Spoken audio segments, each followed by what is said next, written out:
अगर हम world map उठाकर देखें तो आपको ईस्ट एशिया में एक ऐसी कंट्री दिखाई देगी जो दुनिया की सबसे ज़्यादा आइसोलेटेड कंट्री मानी जाती है। ना वहाँ इंटरनेट है और ना ही कोई सोशल मीडिया प्लेटफॉर्म। एक ऐसी कंट्री जहाँ के 25 मिलियन लोग एक कैदी की तरह ज़िंदगी गुजार रहे हैं। जी हाँ, हम बात कर रहे हैं नॉर्थ कोरिया की। A third generation dictator, a nuclear armed despot, Rocket Man, Madman, Crazy Kim and much more. आज हम इस वीडियो में नॉर्थ कोरिया के ऊपर बात करेंगे और बताएंगे कि कैसे ये कंट्री दुनिया की सबसे ज़्यादा डेंजरस कंट्रीज में गिनी जाती है। नॉर्थ कोरिया को जानने के लिए हमें कुछ समय पीछे चलना पड़ेगा। वर्ल्ड वॉर सेकंड ख़त्म होने के बाद कोरियन पेनिनसुला दो हिस्सों में डिवाइड हुआ, जिससे आज का नॉर्थ कोरिया और साउथ कोरिया बना।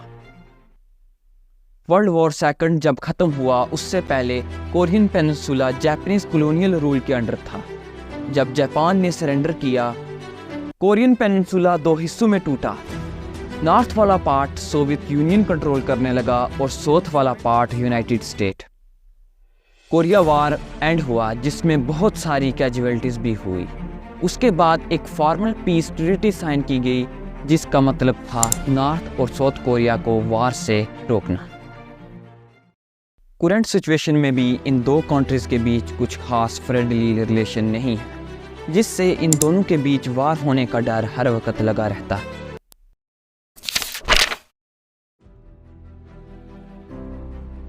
9 सितंबर 1948 में नॉर्थ कोरिया बना, जिसे ऑफिशियल नाम दिया गया DPRK यानी democratic people of Republic Korea.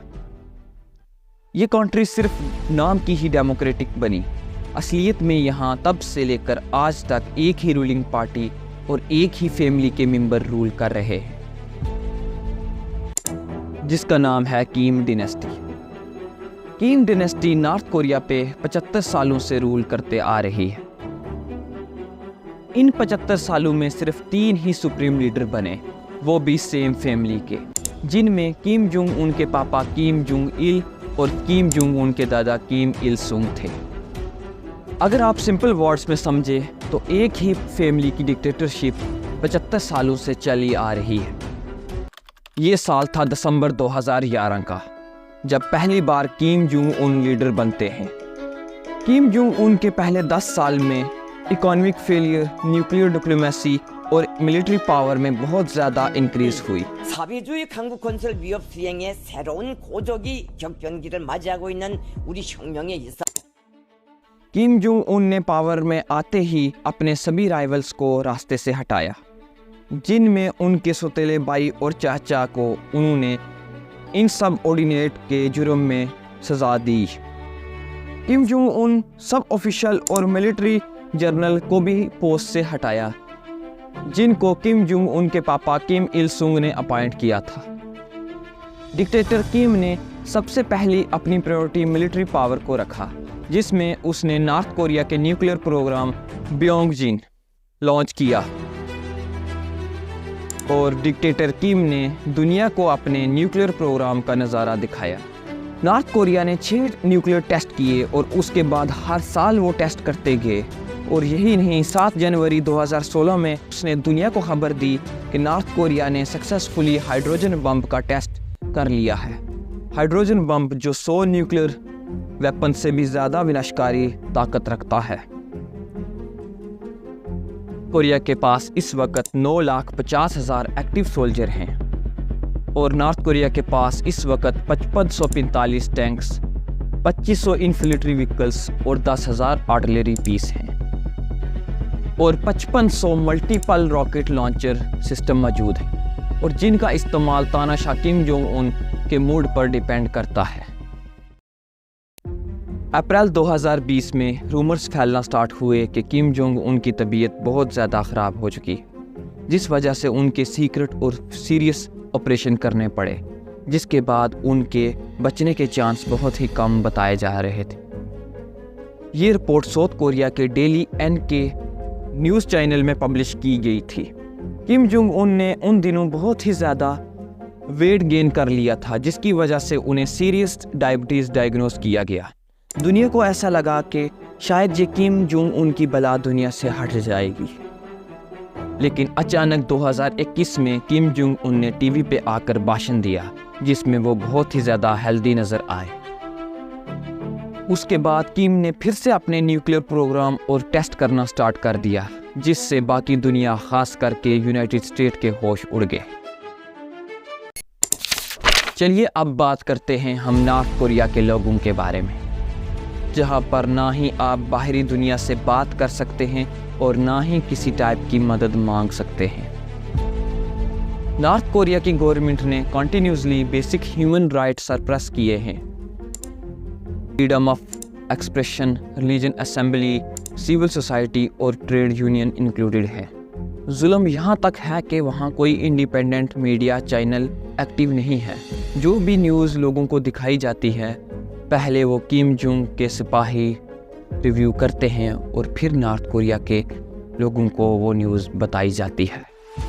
North Korea में एक स्पेशल लॉ अप्लाई किया जाता है, जिसमें कोई भी पॉलिटिकल पार्टी बनाना बैन किया गया है, और जो भी किम जोंग उनके ऑपोजिशन में खड़ा हुआ उसे सीक्रेट्स कैंप में डाल दिया गया, जहां उनके साथ टॉर्चर और उनसे गंदे काम करवाए गए।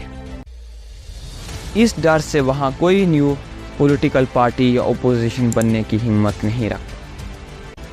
नॉर्थ कोरिया में आज भी गवर्नमेंट अपने लोगों से बिना पैसे ज़बरदस्ती इंफ्रास्ट्रक्चर बनवाती है। इन आम लोगों में बच्चे और औरतें भी शामिल हैं। 2020 के कोविड-19 में यह हालत बद से बदतर होती चली गई। उस दौरान कोरिया में बहुत ज़्यादा सैलाब आए, जिसने सारी फसल तबाह कर दी। इस वजह से नॉर्थ कोरिया में एक कैद पड़ा, जिसमें कई सारे लोगों की जान गई। जैसा हमने पहले जिक्र किया था कि north Korea complete isolated country है, लेकिन नॉर्थ कोरिया कुछ डिप्लोमेट्स के साथ एक रिलेशन मेंटेन करती है, जिसमें रशिया, मंगोलिया, पाकिस्तान और ईरान शामिल हैं। लेकिन जैसे हम सबको पता है कि नॉर्थ कोरिया शांत बैठने वाला कंट्री नहीं है। इसी साल अक्टूबर में नॉर्थ कोरिया ने अपना डिप्लोमेटिक रिलेशन ख़त्म किया, जिसमें स्पेन, हांगकांग और अफ्रीका के कुछ देश हैं। चलिए अब नॉर्थ कोरिया और यूनाइटेड स्टेट के रिलेशन के बारे में बात करते हैं। कोरियन वॉर के बाद इन दो देशों में काफ़ी टेंशन उभरती चली गई। इन दो देशों के डिप्लोमेटिक रिलेशन बद से बदतर होते चले गए, यहाँ तक कि कोरिया के 6 न्यूक्लियर टेस्टों ने यूनाइटेड स्टेट के पसीने छुड़ा दिए। किम जोंग उन ने एक नहीं बल्कि काफ़ी सारे मौक़ों पर यूएस और साउथ कोरिया पर न्यूक्लियर हमला करने की धमकी दी। उसके बाद प्रेसिडेंट डोनाल्ड ट्रंप ने ये आपसी टेंशन मिटाने के लिए किम जोंग के साथ अलग अलग टाइम पर मीटिंग की, और ये थोड़ी सी ख़राब हालत बेहतर हुई। इस वीडियो से आपने अभी तक जान लिया होगा कि नॉर्थ कोरिया देश नहीं बल्कि एक कैद खाना है, जहां पर यह कहना गलत नहीं होगा कि एक पैदा होना ही गुनाह है। तो दोस्तों कमेंट करें और हमें अपना ओपिनियन नॉर्थ कोरिया के बारे में ज़रूर बताएं।